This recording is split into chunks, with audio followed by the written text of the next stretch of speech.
Hello students, welcome back to our channel General Studies with Anup K Verma। हम लोग कर रहे हैं यूपीएससी एंड स्टेट पीसीएस के लिए इंपॉर्टेंट क्वेश्चंस की सीरीज को, और इस सीरीज में अब तक हमने 17 सेट्स ऑलरेडी कवर कर चुके हैं। So this was the our 18 set, जो कि आपके यूपीएससी और प्लस जितने भी आपके यूपी, एमपी, हरियाणा, बिहार, उड़ीसा, गुजरात, हिमाचल, जितने भी स्टेट पीसीएस हैं सिविल सर्विसेज के फील्ड में या फिर रिलेटेड जो भी एग्जाम्स होते हैं उनके अंदर बहुत ही ज़्यादा इंपॉर्टेंट क्वेश्चंस हैं यहाँ पर, उनको हम यहाँ डिस्कस करते हैं। ठीक है, तो चलिए बढ़ते हैं। आज के हमारा जो फर्स्ट क्वेश्चन है पार्ट 18 का, उसकी तरफ। सो पार्ट 18 का जो फर्स्ट क्वेश्चन है उसमें पूछा है, with reference to the president of India, Bharat के राष्ट्रपति के संदर्भ में which of the following statement is not correct. Not correct आपसे पूछा गया है।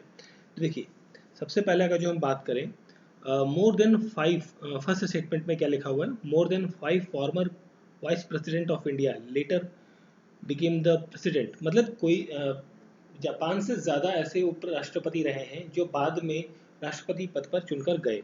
बिल्कुल, ये मोर देन 5 है। दैट मीन्स यहाँ पर अगर जो हम एग्जैक्ट नंबर की बात करें तो 6 जो है उपराष्ट्रपति रहे हैं जो बाद में एज अ इलेक्ट हुए हैं प्रेसिडेंट। ठीक है, अब वो कौन कौन से हैं पहले नाम आपको बता देता हूँ सिंपली। एक है डॉक्टर एस राधाकृष्णन, जो कि 1962 के अंदर इलेक्ट हुए थे। डॉक्टर जाकिर हुसैन, ये थे आपके 1967 के अंदर। वी गिरी, ये थे 1969 के अंदर।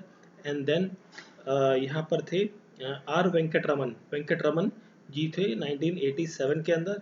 एंड शंकर दयाल शर्मा जी इलेक्ट हुए थे 1992 के अंदर। और इसके बाद जो लास्ट वाइस प्रेसिडेंट इलेक्ट हुए एज अ प्रेसिडेंट वो थे आपके के आर नारायणन। ठीक है, इन 1997 के अंदर। ठीक है, तो ये 6 वाइस प्रेसिडेंट जो थे जो कि एज अ प्रेसिडेंट इलेक्ट हुए थे। तो फर्स्ट स्टेटमेंट तो करेक्ट है। यहाँ पर पूछा गया है नॉट करेक्ट। ठीक है, यहाँ पर आप देखिए स्टेटमेंट में पूछा गया है नॉट करेक्ट कौन सा है यहाँ पर, तो फर्स्ट तो करेक्ट है। सेकंड में आते हैं, the oath of the president is administered by the chief justice of India. बिल्कुल, आर्टिकल 60 के अंतर्गत ये मेंशन है कि प्रेसिडेंट की ओथ जो है वो चीफ जस्टिस ऑफ इंडिया के द्वारा दिलाई जाएगी। अगर जो वो नहीं मौजूद हैं या एब्सेंट हैं, प्रेजेंट नहीं है वहाँ पर, तो उनकी जगह पर किसी और जज के द्वारा या फिर किसी भी सीनियर मोस्ट जज, बेसिकली यहाँ पर जो कन्वेंशन है वो है कि सीनियर मोस्ट जज होंगे जो सुप्रीम कोर्ट के, वो शपथ दिलवाते हैं। ठीक है, ऐसा कोई रिटर्न रूल नहीं है कि जो ओथ सेरेमनी है बेसिकली प्रेसिडेंट की, ये 25 जुलाई को जनरली होती है। 25 जुलाई को ये कंडक्ट होती है। ऐसा कोई रिटर्न रूल नहीं है कि इस डेट में ही होगी। बट जो एक नीलम संजीवा रेड्डी जो है, ये जब भारत के राष्ट्रपति बने तो इन्होंने शपथ ली थी 25 जुलाई 1977 को। ठीक है, तो तब से लेके ये आज तक ये कन्वेंशन चला आ रहा है कि भाई टर्म पूरा खत्म होता है 5 साल का इसी डेट में, और इसी डेट में अगला जो राष्ट्रपति है वो अपना ओथ लेते हैं। ठीक है, सो सेकंड भी आपका करेक्ट है। थर्ड है आपका यहाँ पर, both the president and vice president can resign from their office by giving resignation in writing to each other. भाई देखिए, यहाँ पर जो प्रेसिडेंट है वो अपना रेजिग्नेशन देंगे। रेजिग्नेशन किसको देंगे? वाइस प्रेसिडेंट को। और वाइस प्रेसिडेंट अपना रेजिग्नेशन देंगे प्रेसिडेंट को। तो यहाँ पर वाइस वर्सा चलता रहता है आपस में, यहाँ पर देखने को मिलता है। तो ये भी करेक्ट है। तो तीनों स्टेटमेंट करेक्ट है। तो नॉट पूछा था, तो करेक्ट आंसर तो आपका इंडेफिनेटली आपका क्या हो जाएगा? Option number D.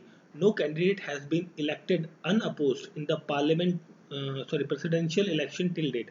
आज तक कोई भी ऐसा कैंडिडेट नहीं हुआ है जो अनअपोज्ड का मतलब यहाँ पर ये हो जाता है कि जब प्रेसिडेंट के इलेक्शन के लिए चुनाव हो रहा है तो उस टाइम पर अपोजिशन की तरफ से, मतलब कोई भी ऐसा दूसरा व्यक्ति सामने आपकी तरफ नहीं खड़ा हुआ। मतलब पोस्ट ऑफ प्रेसिडेंट के लिए सिर्फ एक ही व्यक्ति खड़ा हुआ है, दूसरा व्यक्ति कोई खड़ा ही नहीं है या तीसरा व्यक्ति नहीं खड़ा है, तो ये वाला हो जाती है कंडीशन बेसिकली अनअपोज्ड। ठीक है, तो सिर्फ नो कैंडिडेट, यहाँ पे कहा गया कि नो कैंडिडेट, कोई भी ऐसा कैंडिडेट नहीं रहा है। बट ऐसा रहा है, एक कैंडिडेट रहे हैं।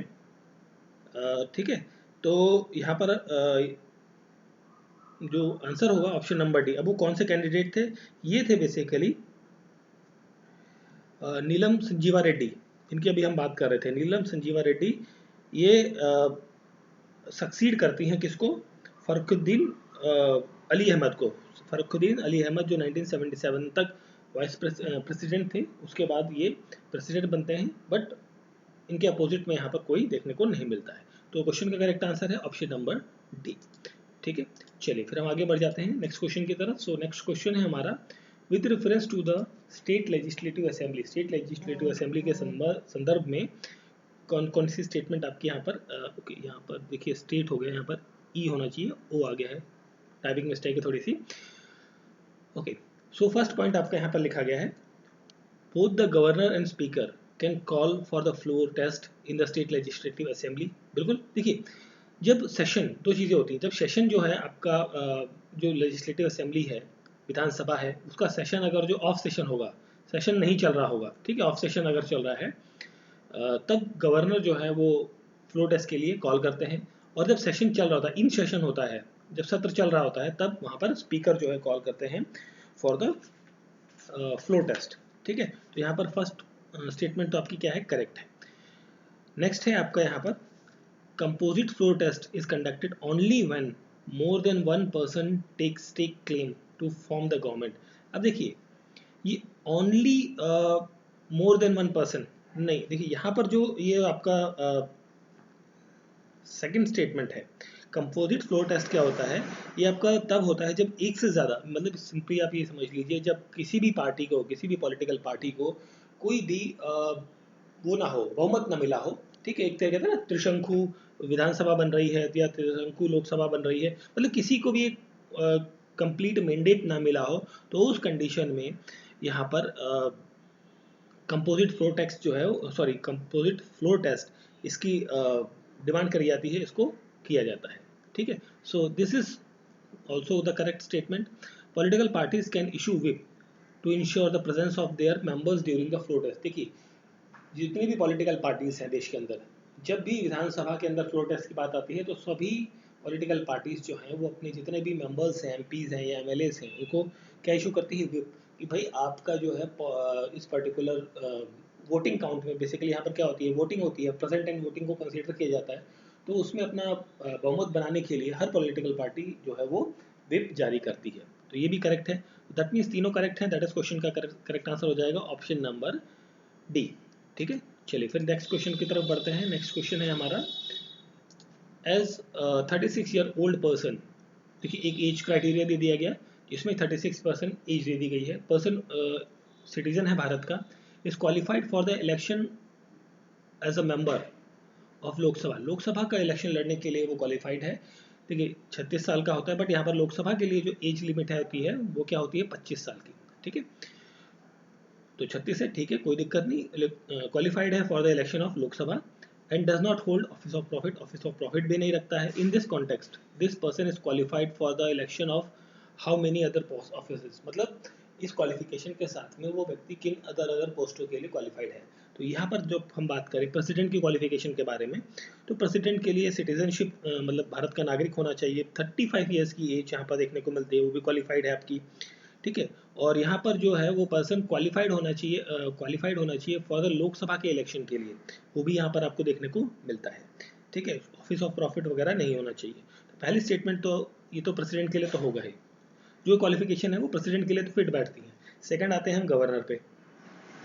अब कॉन्स्टिट्यूशन के अंदर, मतलब संविधान के अंदर दो मेन क्वालिफिकेशन यहाँ पर दी गई हैं कि कोई भी जो भी व्यक्ति गवर्नर बनना चाहे या गवर्नर बनेगा, तो उसके लिए कुछ क्वालिफिकेशन है, जैसे कि एक तो सिटीजनशिप होना चाहिए, मतलब वो नागरिक होना चाहिए, सिटीजन होना चाहिए भारत का। ठीक है, और दूसरा 35 ईयर्स का एज होना चाहिए। ठीक, अब यहाँ पर 35 ईयर्स तो लिखा हुआ है। ठीक है, तो यही दो चीज़ें रहती हैं, मोस्टली यही दो चीज़ें रहती हैं। ठीक है, फॉर द गवर्नर के लिए।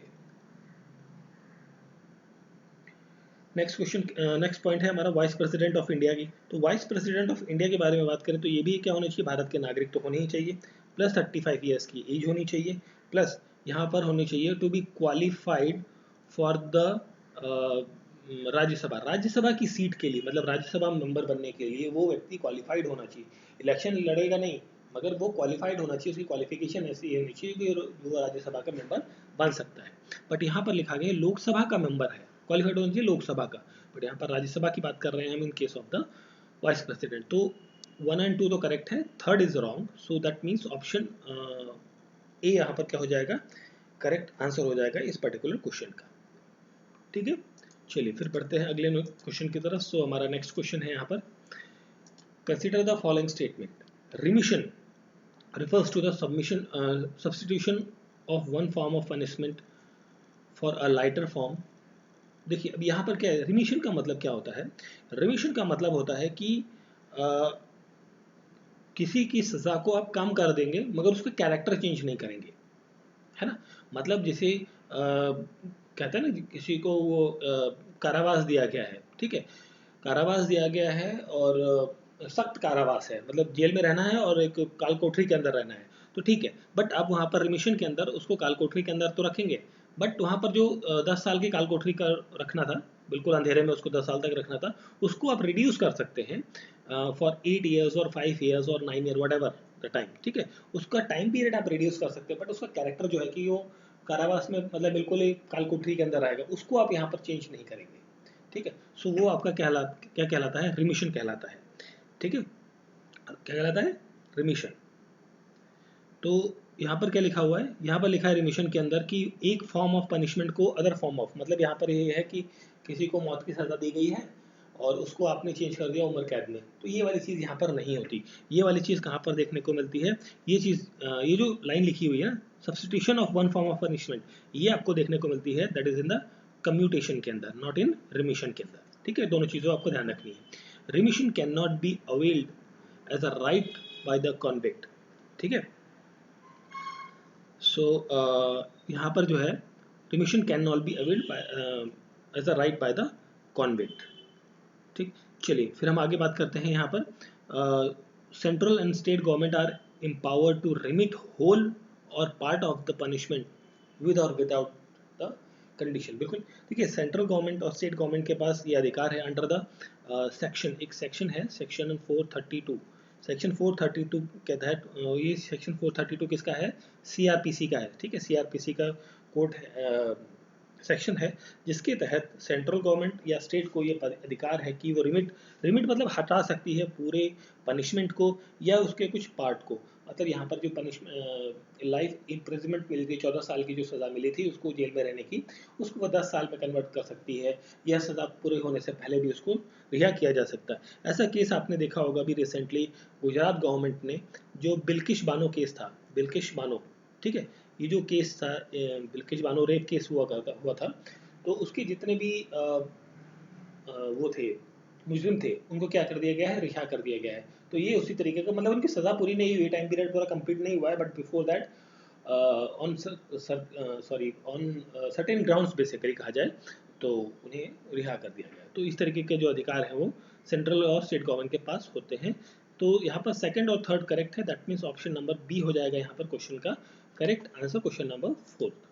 नेक्स्ट क्वेश्चन की बात करते हैं, तो क्वेश्चन नंबर 5 है हमारा, with reference to the NIA National Investigation Agency, consider the following statement, it can enter the state without the permission of the state government for investigation of offense। बिल्कुल ये statement आपकी correct है कि भाई देखिए ये एक नेशनल लेवल की एजेंसी है जो कि क्या इन्वेस्टिगेट करती है फॉर द, ये इन्वेस्टिगेट बेसिकली करती है उन चीज़ों को जैसे कि जो देश के संबंध में सोवरेनिटी, सिक्योरिटी और इंटीग्रिटी को के संदर्भ में जो भी केसेस होंगे या जो भी चीज़ें होंगी उनसे रिलेटेड ये आपका इन्वेस्टिगेशन का काम करती है, ठीक है। देखिए जब कभी भी कोई भी घटना होती है वहाँ पर टेररिज्म की कोई भी एक्टिविटी आपको देखने को मिलती है, अगर ये टेररिस्ट एक्टिविटी या टेररिज्म का होने का कोई एविडेंस मिलता है तो वहाँ पर एनआईए की एंट्री हो जाती है ऑटोमेटिकली, ठीक है। तो इसके लिए स्टेट गवर्नमेंट की परमिशन नहीं होती है, ठीक है। तो पहली स्टेटमेंट तो आपकी क्या है? करेक्ट है। सेकंड की बात करते हैं, its jurisdiction applies to Indian citizen residing in India only, ठीक है। सो यहाँ पर ये ओनली नहीं है भाई, देखिए इसका जो जुरिडिक्शन है, ठीक है, ये सिर्फ इंडिया, मतलब देखिए जो इंडिया के अंदर रह रहे हैं सिर्फ उन पर नहीं है, जो बाहर भी रह रहे हैं ना, मतलब कोई भी व्यक्ति अगर जो भारतीय है, सिटीजन इंडिया का है और रहता है लंदन में, यूके में रह रहा है और उसने किसी भी टेररिस्ट एक्टिविटी के तहत उसने काम किया है, मतलब उसका नाम इन्वॉल्व आता है किसी भी टेररिस्ट एक्टिविटी के अंदर, तो उसके खिलाफ जो है इन्वेस्टिगेट करना, उस पर केस चलाना, ये सब चीज़ें उसके पार्ट बनती हैं और उसका जुरिडिक्शन बेसिकली पूरे सिटीजन्स पर होता है, नॉट इन इंडिया ओनली, ठीक है, तो ये आपकी क्या हो जाती है, गलत स्टेटमेंट है। The central government can suo motu direct NIA to investigate a scheduled offence. ठीक है, सेंट्रल गवर्नमेंट के अनुसार जो है शेड्यूल्ड ऑफेंस जो है वो कमिट होता है बेसिकली। इसके लिए जो एक्ट है, ये का एक्ट आया था, एक NIA एक्ट आया था 2008 के अंदर। ठीक है, इसके अंदर सू मोटो डायरेक्ट एजेंसी है इन्वेस्टिगेट करने के लिए फॉर दिस शेड्यूल्ड ऑफेंस के लिए। ठीक है, और इससे अगर जो हम बात कर रहे हैं कि रिसेंटली जो है NIA ने रिसेंटली इन्वेस्टिगेट किया था रशिया रिलेटेड IS बॉम्बर्स के केस को इन्वेस्टिगेट किया था। तो दैट इज 1 and 3 करेक्ट है। दैट मीन्स यहाँ पर आप सॉरी ऑप्शन सी यहाँ पर क्या हो जाएगा, करेक्ट आंसर हो जाएगा क्वेश्चन नंबर 5 का। नेक्स्ट क्वेश्चन पर बढ़ते हैं हम, क्वेश्चन नंबर 6 की तरफ। So with reference to the financial emergency in India, Bharat के अंदर फाइनेंशियल इमरजेंसी के संदर्भ में हम बात करें, consider the following statement, there is no maximum period prescribe for the operation of the constitution. ठीक है, देखिए फाइनेंशियल इमरजेंसी की बात करते हैं तो सबसे पहले तो फाइनेंशियल इमरजेंसी आर्टिकल 360 के तहत आती है। ठीक है, और 360 के तहत आती है, बट आज तक कोई भी ऐसी फाइनेंशियल इमरजेंसी देश में लगी नहीं है, और इसका जो पीरियड है ऐसा कोई मेंशन नहीं है कि 6 महीने के लिए लगेगी या साल भर के लिए लगेगी या 2 साल के लिए लगेगी। जब तक इसकी कंडीशंस जो है वो राष्ट्रपति की नज़रों में कि जब तक चीज़ें सामान्य नहीं होती हैं तब तक ये इमरजेंसी आपकी लगी रह सकती है। तो फर्स्ट स्टेटमेंट यहाँ पर क्या है, करेक्ट है। Repeated parliamentary approval is not required. भाई देखिए यहाँ पर जब लिमिट नहीं है कि भाई 6 महीने या साल भर के लिए लगेगी, लग गई तो भाई जब तक कहानी नॉर्मल नहीं होगी तब तक वो कंटिन्यू है। ठीक है, तो उसके लिए फिर जाहिर सी बात है पार्लियामेंट की क्या है, अप्रूवल की ज़रूरत यहाँ पर नहीं होती बार बार कंटिन्यू करने के लिए, बेसिकली रिपीट करने के लिए। ठीक है, तो यहाँ पर दोनों स्टेटमेंट करेक्ट है, that is option number C, both 1 and 2 are the correct answer. Next question है question number 7, with reference to the RPA क्या है, RPA है आपका रिप्रेजेंटेशन ऑफ पीपल्स एक्ट 1951, उसके हिसाब से कुछ स्टेटमेंट्स हैं। तो it defines the bribery under the corrupt practice as a gift offer or promise by the election candidate. इसके अनुसार जो है कोई भी कैंडिडेट अगर जो किसी को कुछ प्रलोभन देता है, मतलब एक फॉल्स प्रलोभन देता है, करप्शन करता है, तो वो सारी चीज़ें यहाँ पर देखने को मिलती हैं इस पर्टिकुलर एक्ट के तहत। तो उसके तहत जो है वो मतलब अगर जो कोई भी कैंडिडेट या एजेंट बेसिकली किसी भी पॉलिटिकल पार्टी का, ठीक है, वो कैंडिडेट जो है वो इलेक्शन के अंदर ऐसी गड़बड़ी गिफ्ट वगैरह, मतलब कहते हैं ना बेसिकली जब इलेक्शन होते हैं तो पैसे बांटे जाते हैं या कुछ कुछ चीज़ों को जैसे रिवीजन किया जाता है, तो वो सब चीज़ें करता है, तो उसका कैंडिडेटशिप जो है वो निरस्त हो सकता है। ठीक है, according to the RPA act 1951 के तहत। पहले स्टेटमेंट आपकी यहाँ पर करेक्ट है। यहाँ पर pre poll promises made by the political party in the election manifesto do not constitute corrupt under the। देखिए एक होता है ना कि आपने ये कहा कि भाई इलेक्शन के टाइम पर कि हम सड़कें बनाएंगे, पानी देंगे, फ्री बिजली देंगे, या स्कूल बनाएंगे, हॉस्पिटल्स बनाएंगे, हम इतनी सारी जॉब्स देंगे, ये सब चीज़ें आपने कही, तो उसके लिए जो है वो करप्शन के अंतर्गत नहीं काउंट होता है। हाँ, ये है कि भाई अगर जो आपको कोई पर्टिकुलर मतलब किसी पर्टिकुलर वोटर को डायरेक्टली बेनिफिट मिल रहा है, ठीक है, rather than the community, directly benefit मतलब बिफोर द इलेक्शन आप किसी भी पर्टिकुलर पर्सन को या पर्टिकुलर ग्रुप को स्पेशल ट्रीटमेंट दे रहे हैं, special treatment in the sense कि आप कुछ पैसे दे रहे हैं या आप कुछ ऐसी चीज़ें दे रहे हैं जो इलेक्शन लॉस के अंतर्गत नहीं आती, सो वहाँ पर आपका कैंडिडेटशिप कैंसिल हो सकता है, but this will not consider as a corrupt practice under this act. So ये भी करेक्ट है, that means option number C is the correct answer, both 1 and 2। Next question है हमारा question number 8। So question number 8 में आपसे पूछा गया है, consider the following, elected and nominated members of the parliament are the part of electoral college for the president and vice president election. अब देखिए president के लिए और यहाँ पर वाइस प्रेसिडेंट के लिए हम बात करें तो प्रेसिडेंट के लिए इलेक्टेड भी रहते हैं और नॉमिनेटेड मेंबर्स भी। कहाँ के, यहाँ पर आपके लोकसभा के और राज्यसभा के सभी लोग यहाँ पर पार्टिसिपेट करेंगे, और sorry what I am saying, okay, यहाँ पर हम बात करेंगे तो फिर से चलिए फिर से देखते हैं इसको थोड़ा नीचे करके देखते हैं, ठीक है।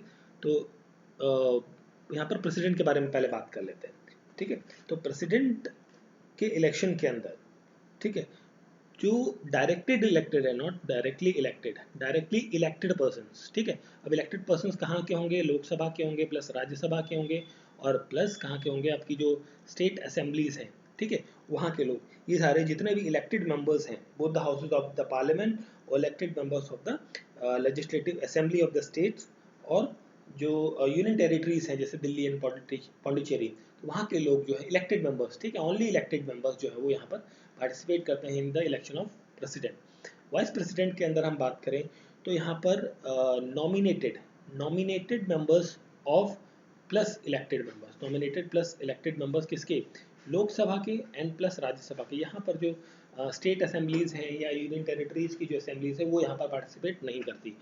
तो यहाँ पर लिखा गया है इलेक्टेड एंड नॉमिनेटेड दोनों पार्टिसिपेट करते हैं, नहीं, दोनों नहीं करते हैं। तो पहला स्टेटमेंट तो आपका क्या हो जाता है, यहाँ पर गलत हो जाता है, ठीक है। सेकंड आते हैं, member of state legislative assembly do not take part in the election of vice president. बिल्कुल भाई, वाइस प्रेसिडेंट में स्टेट असेंबलीज पार्टिसिपेट नहीं करती हैं, चाहे वो नॉमिनेटेड हो या फिर इलेक्टेड हो, ठीक है। तो सेकंड स्टेटमेंट आपकी क्या है, करेक्ट है। थर्ड स्टेटमेंट है, member of the dissolved state legislative assembly cease to be qualified to vote in the presidential election. Okay, member of dissolve, okay, देखिए ये डिसॉल्व स्टेट लेजिस्लेटिव असेंबली का मतलब ये हो गया कि मान लीजिए आपके वाइस प्रेसिडेंट का इलेक्शन है, ठीक है, सपोज इसका कह लीजिए प्रेसिडेंट का इलेक्शन आपका 30 अप्रैल को है, ठीक है। अब एक और कंडीशन साथ में बन रही है कि भाई जो 1 अप्रैल को अनाउंस हो गया भाई किसी स्टेट के अंदर, मान लीजिए सपोज करिए उत्तर प्रदेश के अंदर अनाउंस हो गया कि भाई आपकी जो मतलब यहाँ का जो टर्म पीरियड था यूपी का 5 साल का वो खत्म हो गया है, ठीक है। तो खत्म हो गया तो अब यहाँ पर इलेक्शन होंगे, तो यहाँ पर की जो विधानसभा है वो क्या हो गई, डिसॉल्व हो गई है। बट स्टिल जब तक यहाँ पर इलेक्शन हुए नहीं है, यहाँ पर सिर्फ डिसॉल्व हुई है, तो उस कंडीशन में जो भी MLAs थे वो इस इलेक्शन के अंदर पार्टिसिपेट करते हैं, वो क्वालिफाइड होते हैं वोट करने के लिए, ठीक है, until new election has been conducted और उसका रिजल्ट जब तक नहीं आते। तो यहाँ पर सेकंड थर्ड स्टेटमेंट भी करेक्ट है, दैट मीन्स यहाँ पर ऑप्शन नंबर बी हो जाएगा करेक्ट आंसर क्वेश्चन नंबर 8 का। नेक्स्ट क्वेश्चन पर बढ़ते हैं, क्वेश्चन नंबर 9 पर। So with reference to the criminal procedure identification act 2022, ठीक है, इसके अनुसार जो है which of the following include in the definition of measurement के डेफिनेशन के तहत that are stored by the national crime bureau crime record bureau, जिसे हम कहते हैं एनसीआरबी का डाटा हम लोग कई बार यूज़ करते हैं ना, एनसीआरबी के डाटा के अनुसार क्राइम रेट इतना बढ़ गया है और सारी चीज़ें इतनी बढ़ गई, ये सब चीज़ें हम बात करते हैं। तो यहाँ पर एनसीआरबी जो है वो किन किन डाटा उसको रिकॉर्ड कर सकती है, रख सकती है एक लंबे समय तक, तो ये एक्ट 2022 के अंदर आया था। और इसके लिए जो सेक्शन रिलेटेड है that is the section 53 and 53A, ये दो sections are related with the this identification act 2022 के तहत, जो कि आपका CRPC के तहत आता है 1973 का। इसके अंदर जो मेजरमेंट है, मेजरमेंट में इंक्लूड होते हैं जैसे फिंगरप्रिंट्स को सेव करना, प्रिजर्व करना, इरिश एंड रेटिना के स्कैन को प्रिजर्व करना, पाम जो पाम का जो होता है ना अंगूठे, मतलब पूरे हथेली का निशान या थंब इम्प्रेशन, ठीक है, ये सब चीज़ें हो गई, फिजिकल बायोलॉजिकल सैंपल्स हो गए, उन सबको प्रिजर्व करना, सिग्नेचर, हैंड राइटिंग को प्रिजर्व करना, ठीक है। तो ये सारी चीज़ें आपकी यहाँ पर प्रिजर्व करके रखी जाती हैं। तो तीनों चीज़ें हैं, that means option number D हो जाएगा यहाँ पर करेक्ट आंसर, ठीक है। और ये चीज़ें जो हैं लगभग इस एक्ट के अनुसार लगभग 75 साल तक आपको डिजिटल फॉर्म में आपको प्रिजर्व करके रखनी है। और इस चीज़ से ना एक केस हुआ था, प्रिवेसी केस खड़ा किया गया था कि मतलब related with the criminal procedure identification act, कि भाई यहाँ पर जो चीज़ें हैं प्रिवेसी के तहत जो है भाई क्रिमिनल है, उसके लिए क्या प्रिवेसी लगा रहे हो भाई, ठीक है, तो लोग करते हैं, ठीक है। तो क्वेश्चन का करेक्ट आंसर है option number D. Next question पे पढ़ते हैं, क्वेश्चन नंबर 10 की तरफ। तो यहाँ पर पूछा गया है कि with reference to the president of India, Bharat के राष्ट्रपति और अमेरिका के राष्ट्रपति के संदर्भ में दो कुछ स्टेटमेंट्स हैं, आपको बतानी है क्या करेक्ट हैं, ठीक है।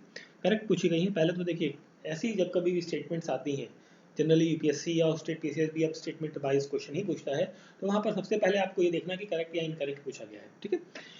While the Indian president is a part of parliament बिल्कुल, इंडियन प्रेसिडेंट जो है बेसिकली जब हम पार्लियामेंट की बात करते हैं तो पार्लियामेंट जो है वो बनती है आपकी लोकसभा प्लस राज्यसभा प्लस आपका प्रेसिडेंट, इन तीनों को मिलाकर क्या बनती है, पार्लियामेंट बनती है। तो ये डेफिनेटली आपका पार्ट है। American president is not a part of the US Congress. देखिए, जो भारत की जो संसद जो है उसे हम पार्लियामेंट कहते हैं, और अमेरिका की जो संसद है उसे कहा जाता है कांग्रेस, ठीक है।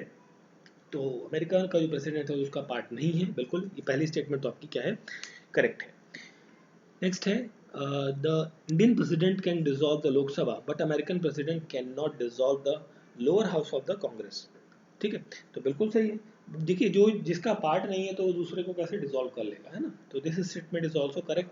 The pocket veto power of Indian president is greater than the American president. देखिए, वीटो पावर जो होती है भारतीय प्रेसिडेंट की, उसके लिए कोई टाइम लिमिट नहीं है, नो टाइम लिमिट, या बेसिकली नो बाउंड्री कहा जाए, नो बाउंड्री, कोई बाउंड्री ऐसी यहाँ पर निर्धारित नहीं है, ठीक है भाई। वो कभी तक अपना बिल को अपने पास रख सकता है, भाई महीने रख ले, 6 महीने रख ले, साल भर रख ले, पड़ा रहा, भूल जाए, कोई दिक्कत नहीं। तो ये वाला सीन है।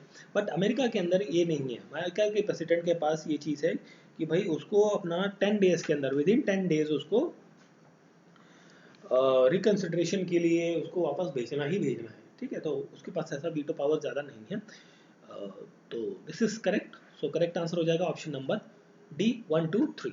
नेक्स्ट क्वेश्चन पर बढ़ जाते हैं हम फटाफट, और क्वेश्चन नंबर 11 को कर लेते हैं।